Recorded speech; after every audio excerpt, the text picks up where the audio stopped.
Hello everybody, my name's Gimmickle Gamer, and today I figured I'd try a little bit of a different kind of video than what we're used to on this channel. So I'm going to be giving kind of my first impression slash a review of what I played so far at Pokemon Legends ZA. Now, just to kind of set the context a little bit, I normally focus on competitive Pokemon battling. However, Pokemon Legends ZA obviously is a little bit more of a campaign-focused main series Pokemon game, so this is mostly just going to be talking about my experience having fun with the game, the things I've been struggling with myself personally, and just talking about the overall performance and just kind of give my thoughts on it. Now, my personal experience so far right off the bat has been overwhelmingly positive. I have really been enjoying it. I think it's a lot of fun. I enjoy the gameplay loop once you get past the very dragged out intro/tutorial area. But there are definitely some fair criticisms of it too, and I'm actually somebody who didn't enjoy Pokemon Legends Arceus when I first played through it. I felt like they very much wanted you to play the way they wanted you to play. I felt like the damage scaling was very off, and that made it feel uncomfortable to play. I think that if you didn't spend a lot of time doing resource acquisition and completing all the research tasks like you wanted to, it made it very difficult to have a nice, smooth experience as you're playing through the campaign. And I think that they really fixed a lot of those issues with this. Now, I loved the catching mechanics. I like the seamless battles that you get with Legends Arceus. I like that you can sneak up and catch a Pokemon in the wild, but sometimes you also need to engage in battle, and I'm really glad that they kept all those things too. So I think going forward, let's go ahead and talk about all the negative things that I feel about this game, things that I could definitely think could be improved upon going forward, and the things that people I think are probably the most critical of. And then we'll still talk about why, even in the face of those struggles, I really enjoyed this game. So the first big elephant in the room, I think, is going to be talking about those nasty JPEG balls. I think that, and I'm no game developer, I don't understand how these games were coded, but I'm just going based off of rumors and word of mouth that they had designed 3D renders of all the models, all the windows and everything, took a picture of those and plastered them onto a flat surface to optimize the game and make it run better.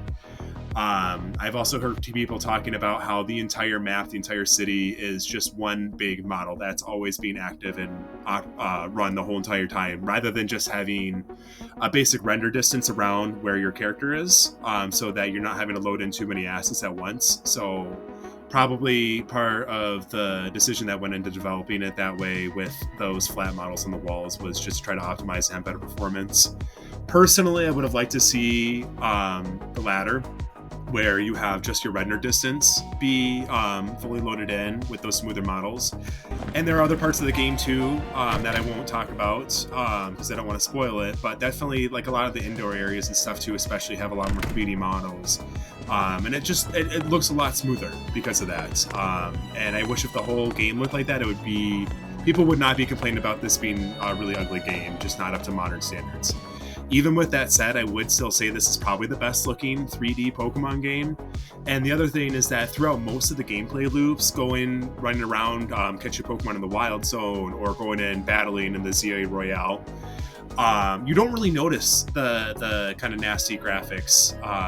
The only time where it draws attention to it is like if you're climbing up a ladder to get up a building, now it draws attention to it, and that can be really unsettling. Another thing I've noticed too that's really bothered me is just the rendering distance is not very good. I noticed even the very first starting area where you get off the train, there's a trainer with a little fletchling, and he's flying around, and it looks really good when you walk up close. I'm like, oh wow, this is actually looking way better than I expected, especially since I'm just playing the standard Switch version. I'm not playing the Switch 2 version.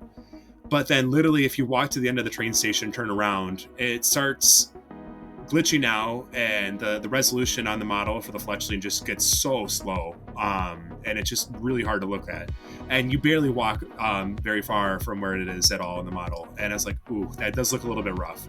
And when I saw that, I started to get really worried that the rest of the game was going to be like that too. If I'm running around in the wild area, all the Pokemon just going to be super glitchy and stuff, even if I'm not very far away from them.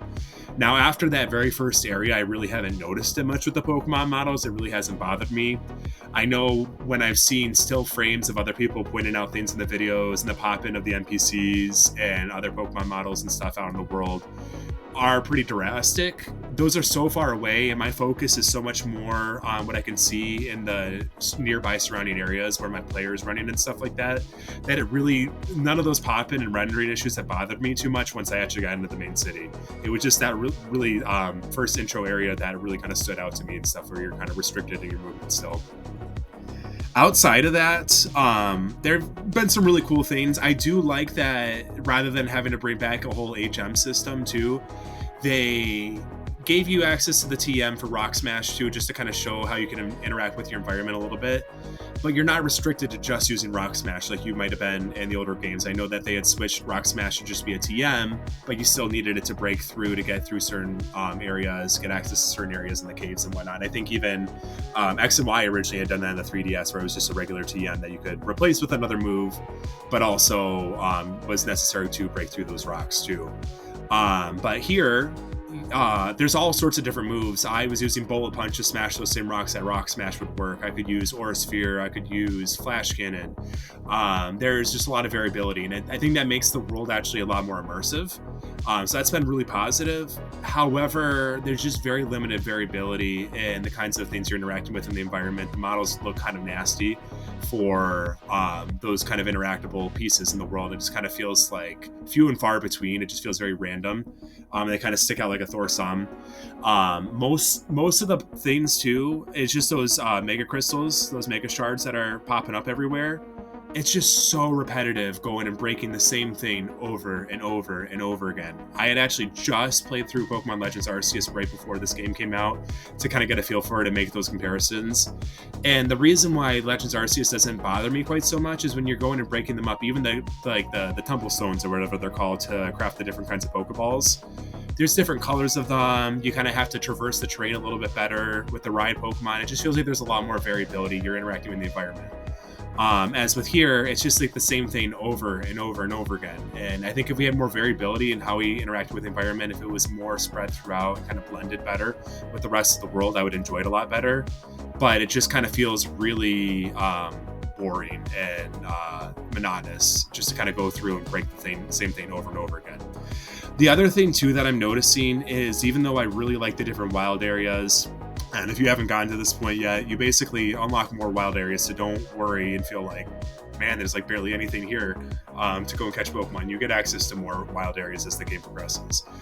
But they almost feel a little bit too small. Now, I think the verticality that they bring with it, going on top of the buildings and some of the little parkour things, help with that to some level, but it's not nearly on the same level as something like playing through a Breath of the Wild or a Tears of the Kingdom.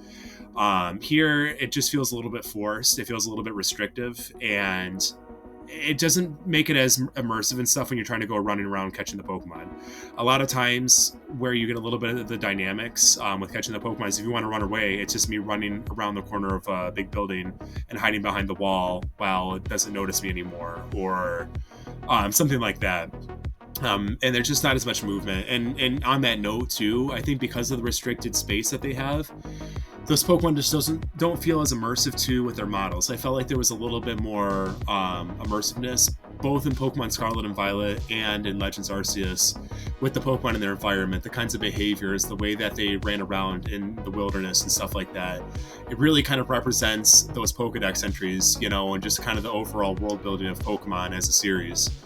And I think that they kind of limit and handicap themselves on what they're able to do with it by having these small little wild zones, and that's something that's kind of I struggled with a little bit too. Now, people have pointed out too that a lot of the NPCs have their own partner Pokemon, and they're just kind of standing there and they're still models, and that's kind of boring. I really do wish you could go and interact with them, and that'd be awesome. However, one of the highlights and things that I've been really enjoying is that when you throw your own partner Pokemon out, you can just have them running around following you, which is something that people have been begging for ever since we had it back in, really since Pokemon Yellow, but where it got popularized with Soul Silver and Heart Gold. But we started to see that a little bit more and more. They try to appease us, but I hated that the partner Pokemon just kind of dragged behind you in the DLC with Pokemon Sword and Shield. And they've gotten better and better with it, but it's definitely the best we've had it in this game, and I've got to say it's pretty awesome. They've really gone above and beyond, I think, as far as your own partner Pokemon following you around. One of the coolest things was seeing, like, I caught a Garchomp, and just seeing it get a fly up and glide up to go break the mega crystals that were up on the side of a building was just super awesome, because I didn't even expect them to do things like that. I had Ralts early on that would just kind of levitate and fly up and do the same thing. So seeing the different ways that they modeled all these different Pokemon and the kinds of interactions they have with the world too, it's an awesome first start. I would just like to see it outside of just our own partner Pokemon. I'd like to be able to interact with the Pokemon out in the world too. And on that note, I think it'd be really awesome if we have all these trainers with their Pokemon out and stuff. If we could go and just enter it in their Pokedex too, just have an entry for them. We could still have the black silhouette for Pokemon that we haven't caught, just so we kind of see like in what parts of the world, what parts of the wild areas we need to go and find those Pokemon. But I just think that'd be a really awesome addition to the Pokemon series, especially with what they've kind of laid out in this game. Is there anything else negative I want to talk about before we get into the really positive things? The parkour areas that they have, the little construction sites, those feel super jank too. I'm not even gonna lie. They just feel kind of cobbled together. The movements are not great because you get the dodge roll, and even that's not very fluid like it is in other RPGs. And then I absolutely dread and I hate the whole Rotom phone thing, catching you up from the buildings and then also gliding across the rooftops. It doesn't feel smooth at all. And I think they were trying to mimic like using the paraglider in Breath of the Wild so you wouldn't take fall damage. But I think they could have animated it and made the models, and the animations for that just so much better than what they are. It just feels really, really janky. But that's enough bashing on the game. Even with all of those things going on, I still have just had so much fun with it. And part of that is just the overall gameplay loop. So one of the things I like about it, people were complaining that it just feels too repetitive, where you do 3 mega battles, and then you go do your ZA Royale, and you catch some more Pokemon in the new wild areas, and you rinse and repeat.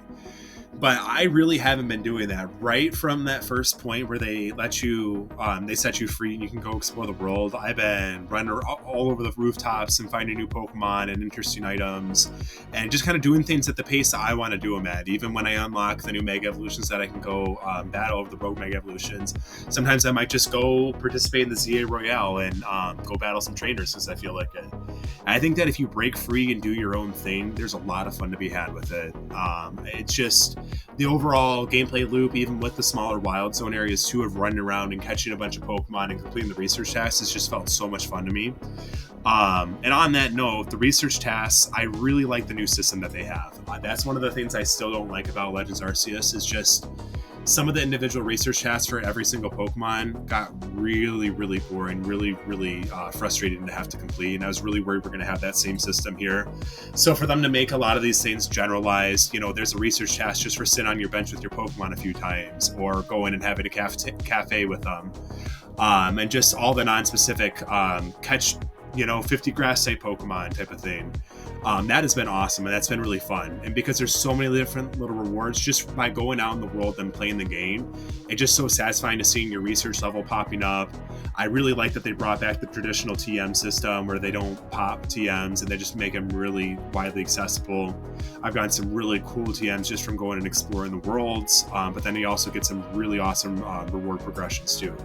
And at least as far as how I've been playing the game, at the times I'm getting the rewards, I'm getting them, it felt right. It felt like it made the game feel smooth. Like, I remember catching a Magikarp, and then that was about the time that I had gotten the 10 small candy experience candy reward, and that was just enough to pop him up to level 20. So like that, I already got a Gyarados, and that was just really awesome to play with a Gyarados that early on in the game. So little things like that I've been really enjoying. Other things that I like to... I want to talk a little bit more about the catching mechanics too. I'm so glad that they brought the catching mechanics back in, and it's nice to see the Legends catching mechanic style where you can sneak up and catch the Pokemon, but in more of a modern context. I think having to go and craft all your Pokeballs and just being really restricted in your bag storage and stuff like that didn't feel the greatest to me. Now, I like the idea of crafting, and I hope that we maybe see some more Legends games set in the past where we might have those kind of crafting mechanics again. However, just in terms of, be able to go and use all the modern features that we're used to, the Quick Ball, the Dusk Ball, but sneak up on Pokemon and do that, that has felt awesome. And I'm so excited to see where that takes the Pokemon series going forward. It's really hard for me to imagine, and I honestly felt this way about Scarlet and Violet too, but I knew those games were already well into development by the time Pokemon Legends ZA or Legends Arceus came out. They really just need to make that a mainstay of any main series Pokemon game, because trying to go back to an old system where you have to go and battle it to catch it just feels so archaic at this point. The other big thing too is about the battle system. So I'm a big competitive Pokemon battler. I like turn-based battles, but honestly, this just feels right.